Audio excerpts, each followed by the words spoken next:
옳지 않다고 지적을 합니다. 그 지적은 옳은 것이었고 세례 요한의 말은 바른 말이었습니다. 근데 그럼에도 불구하고 헤롯은 그 말을 들을 귀가 없었습니다.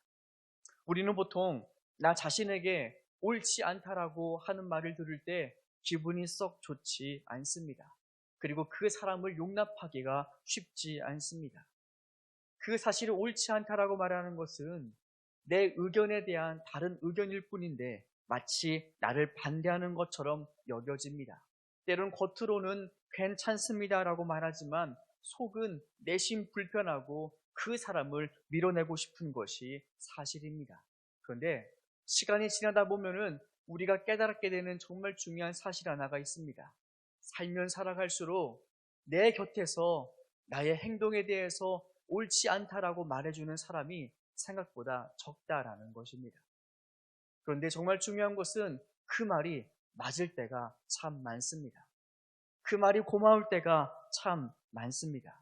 그래서 우리에게 정말 좋은 친구, 우리가 곁에 둬야 될 친구는 아프지만, 쓰라리지만 나의 잘못된 행동을 봤을 때 그것이 옳지 않다라고 말해줄 수 있는 사람, 나에게 바른 말을 해줄 수 있는 친구가 정말 나에게 좋은 친구이자 가까이 둬야 할 친구입니다. 잠언 27장 5절에서 이렇게 말씀하십니다. 연책은 숨은 사랑보다 나으니라. 참된 사랑은 내가 잘못된 길을 갈 때 가만히 숨기고 있는 것이 아니라 그 길이 틀렸음을 말해주는 사람이 정말 참된 사랑의 친구라는 것입니다. 세례 요한에게 있어서, 헤롯에게 있어서 세례 요한은 마음을 근심하게 해주는 사람이었으나 그러나 바른 말을 해주는 정말 필요한 사람이었고, 그리고 반대로 헤로디아의 딸은 내 마음에 기쁨을 주는 사람이었으나 함께해서는 안 되는 사람이었습니다. 근데 세례 요한은 바른 말을 들을 줄 몰랐고 구별하지 못했습니다. 자신에게 유익했던 세례 요한을 그만 처형하고 맙니다. 그가 바른 말을 듣지 못했을 때 그의 높은 자리만큼이나 사회가 타락하게 되어 있습니다. 우리가 바른 말을 들을 기가 없으면 우리에게 힘이 많으면 많을수록, 능력이 많으면 많을수록, 내 영향이 미치는 범위가 크면 클수록 그 공간과 그 사회는 타락할 수밖에 없기 때문입니다. 그래서 바른 말을 듣는 귀는 정의로운 사회를 위해서 매우 중요한 시작입니다. 또 하나 우리에게 중요한 것이 있었습니다. 그것은 바로 바른 말을 할 수 있는 사람입니다. 세례 요한은 두려움 앞에서도 전혀 주눅이 들지 않습니다. 위축이 되지 않습니다. 바른 말을 할 줄 아는 사람이었습니다. 사람들은 대체로 자신의 유불리에 따라서 말이 바뀌게 됩니다. 더 얻기 위하여 아첨하기도 하고 손해보지 않기 위하여 거짓말을 하기도 합니다. 얼마나 말이 상황에 따라서 이익에 따라서 변하는지 모릅니다. 그러나 성도는 내 상황의 유불리에 따라 그리고 내 유익과 손해에 따라서 말이 바뀌는 것이 아니라 항상 바른 말을 할 수 있어야 합니다. 세례 요한 당시 사회는 지금처럼 한 개인의 이러한 의견이 존중되는 사회가 아니었습니다. 그가 말을 잘못했을 때 그를 보호해 줄 수 있을 만한 안전장치나 언론이 있었던 때도 아닙니다. 말 한마디 잘못했다가 어느 순간 조용히 사라질지도 모르는 시대가 바로 세례 요한이 살던 시대였었습니다. 그럼에도 불구하고 세례 요한은 자신의 처지를 고려하지 않습니다. 성도는 그래야 합니다. 이 길이 나에게 유익이냐 손해를 따지는 것이 아닙니다. 이 길이 내가 손해를 보더라도 맞으면 그 길을 가는 것이 정의이자 진리이자 성도의 길입니다. 언젠가 목사님이 그런 기도를 한 적이 있는데 마음속에 오래 남았습니다. 하나님, 우리 교회가 바른 교회가 되게 하여 주시옵소서. 바른 일을 하다가 교회가 망하는 일이 있더라도 그 길을 가게 하여 주옵소서. 물론 표현이 조금 속상하지만 그런데 정말 교회는 그래야 할 것 같습니다. 이 길이 옳은 길이라면 이익과 손해를 따지는 것이 아니라 망하더라도 그 길을 갈 수 있는 교회, 그 길을 갈 수 있는 성도가 하나님 보시기에는 진짜 성도입니다. 세례 요한은 그랬습니다. 이 말이 나에게 불이익이 될 것이 분명하지만 그러나 내 마음속에 하나님이 살아계시고 성령님이 살아계시기 때문에 그것을 옳은 말로 내뱉을 수 있는 사람. 예수님도 역시 말씀하십니다. 옳은 일에 대하여 옳다 하고 아닌 일에 대하여서는 아니라라고 말하라. 세례요한은 그 신앙을 따라서 옳은 말을 하라 결국 감옥에 갇히게 되고 그리고 순교하게 됩니다. 그의 인생은 바른 말 한마디에 너무나 허무하게 끝나는 것처럼 보이지만 그러나 결코 그렇지가 않습니다. 우리가 종종 믿고 따르는 지도자들이 어떠한 죄로 인하여 넘어지는 것을 보게 됩니다. 그 지도자의 넘어짐은 한 사람만의 개인의 넘어짐으로 끝나는 것이 아닙니다. 지금까지 그를 따르던 수많은 사람들의 신뢰와 믿음을 무너뜨리는 일이고 또한 지도자의 말과 행동은 그를 따르는 사람들의 삶도 함께 짊어지고 살아가는 인생입니다. 마찬가지입니다. 세례요한의 삶에는 그동안 그로 인하여 하나님께 돌아왔던 수많은 군인과 세리들 그리고 수많은 무리들의 믿음과 삶이 함께 담겨 있었던 것입니다. 만일 그가 죽음이 두려워서 불의와 타협하고 그가 헤롯에게 그럴 수도 있다, 충분히 그렇게 살아도 된다라고 말하는 순간 그는 죽지 않을 수는 있어도 수백, 수천 명의 삶을 실망시키고 하나님을 떠나게 만들었을 것입니다. 그러나 세례 요한은 자신이 손해를 보더라도 옳은 일에 대하여서는 옳다, 그른 일에 대하여서는 그르다라고 말할 수 있는 사람이었습니다. 바른 말은 아무나 할 수 있는 것이 아닙니다. 바른 말을 할 때 우리는 직감적으로 나의 불이익이 떠오르고 나의 손해가 떠오릅니다. 그 사람과의 인간관계가 깨어질 것이 떠오릅니다.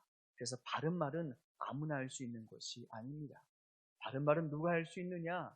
하나님이 보여야만 할 수 있습니다.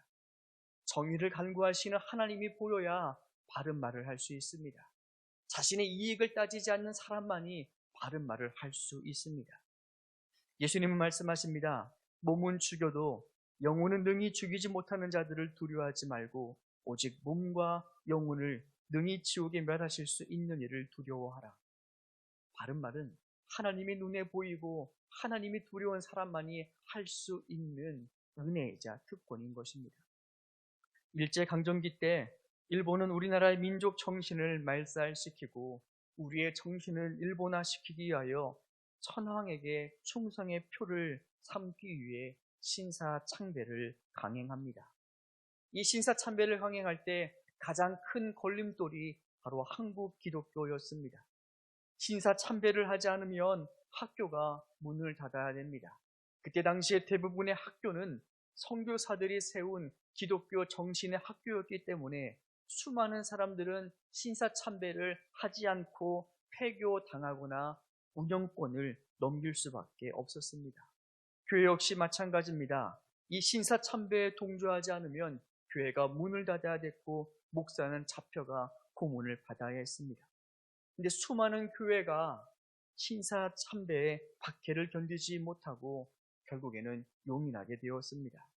신사참배는 종교 행사가 아니라 애국 행사이므로 허용할 수 있다고 교회가 발표하기까지 하였습니다. 그래서 수많은 사람들의 신앙이 변절되었습니다.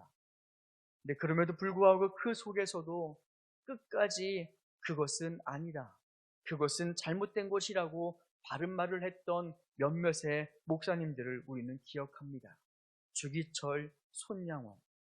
비록 수많은 사람들이 믿음이 변질하고 떠나갔지만 그 사람들은 그 바른 말 한마디를 지키기 위하여 자신의 목숨을 아끼지 않고 고문 가운데 순교하게 되었습니다. 비록 그의 삶은 그 바른 말 한마디를 지키기 위하여 사라졌지만 그러나 그의 믿음의 영향력은 후세에도 길이 남아 무엇이 바른 길이고 무엇이 옳은 신앙이고 무엇이 십자가의 길인지 우리 후배들에게 분명하게 가르쳐 주고 있습니다. 우리가 바른 말을 위해서 살아가지 않는다면 우리의 삶은 흔적도 없이 허무하게 사라지는 인생이 될 것이나 그러나 하나님 보시기에 바른 일을 위해서 바른 말을 하고 살아간다면 비록 미미한 인생이라 할지라도 하나님께서 기억하시고 후대에 우리의 자녀들은 우리의 삶을 기억하게 될 것입니다. 예수님이 말씀하십니다.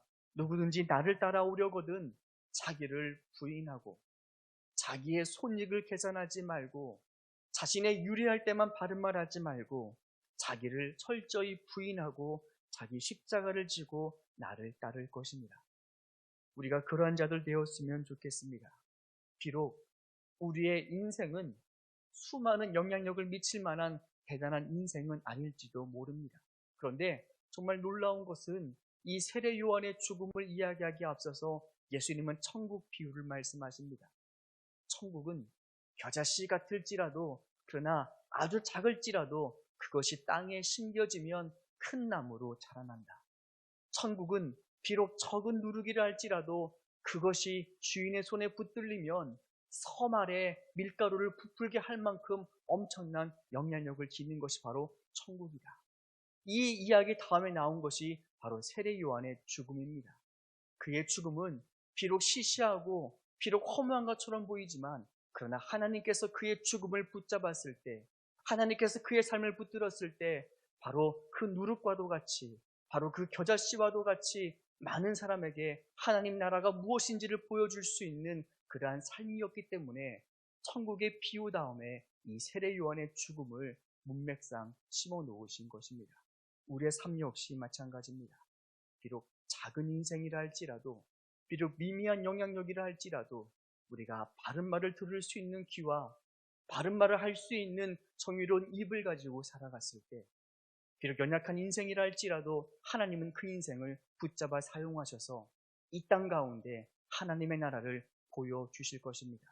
우리가 그러한 삶을 살아갈 수 있는 우리 모두가 되었으면 좋겠습니다. 이 시간 우리가 함께 기도하겠습니다.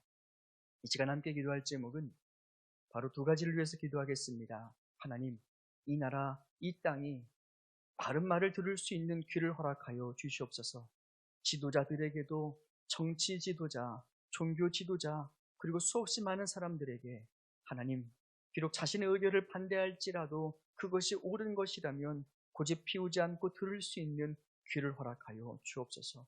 또한 하나님, 우리 모두에게도 바른 말을 할 수 있는 입을 허락하여 주시옵소서. 계산하지 않고 따지지 않고 그것이 옳다면, 그것이 진리라면 아니요라고 말하고 그렇다라고 말할 수 있는 바른 입술 허락하여 주옵소서. 우리가 그러한 것을 위해서 함께 합심으로 기도하겠습니다.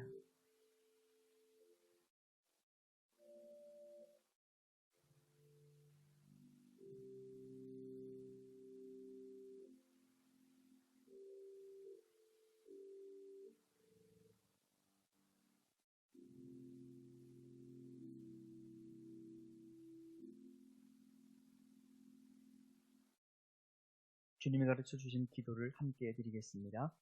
하늘에 계신 우리 아버지, 아버지의 이름을 거룩하게 하시며 아버지의 나라가 오게 하시며 아버지의 뜻이 하늘에서와 같이 땅에서도 이루어지게 하소서.